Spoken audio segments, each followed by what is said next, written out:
क्या आपके दही बड़े खस्ता नहीं बनते और ना ही अंदर से फ्लफ़ी फ्लफ़ी बनते हैं? तो परेशानी की क्या बात है, मैं हूँ ना आज आपको बताऊँगी मज़ेदार दही बड़े कैसे बनते हैं।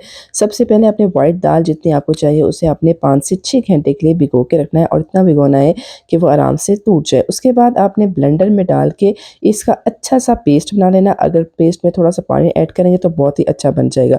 इस तरह फ्लफ़ी फ्लफ़ी क्रीमी पेस्ट बन जाएगा। उसके बाद आपने इसको बॉल के अंदर डाल देना है जैसे कि मैंने डाला है। उसमें अभी हम डालेंगे 1 चम्मच चाय का क्रश की हुई अजवाइन। अजवाइन इसलिए डालेंगे क्योंकि ये बादी होती है। इसके साथ ही हस्बे ज़रूरत नमक ऐड करेंगे बस। इसको अच्छी तरह बीट कर लेंगे। आप हैंड ब्लेंडर से भी बीट कर सकते हैं और वैसे भी आप बीट कर सकते हैं।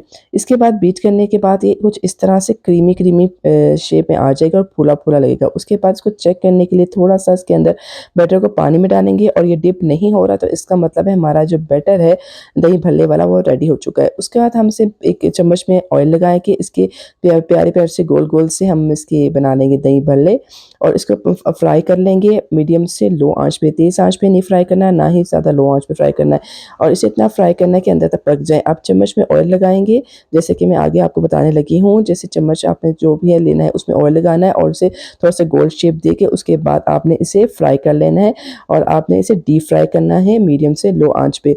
जैसे आप फ्राई करना शुरू करेंगे तो ये फूले-फूले जैसे गोलगप्पे बनते हैं उस तरह ये फ्राई होना शुरू हो जाएँगे। आप यकीन करें बहुत ही ज़बरदस्त से लग रहे हैं। इसके बाद जैसे इसका लाइट सा कलर आना शुरू हो जाएगा और ये अंदर से पक जाएँगे अच्छी तरह तो इसे आपने निकाल लेना है। आँच को तेज़ नहीं करना और ना ही ज़्यादा कम आँच में पकाना है और आप चंद मिनटों में ही देखेंगे आपके मज़ेदार बाज़ार से भी अच्छे दही बड़े रेडी हो जाएँगे और ये इतने सॉफ्ट होंगे इसको तोड़ के देखेंगे आप देखिए इतने ज़बरदस्त से लग रहे हैं। तो उम्मीद करती हूँ ये रेसिपी आपको अच्छी लगी होगी।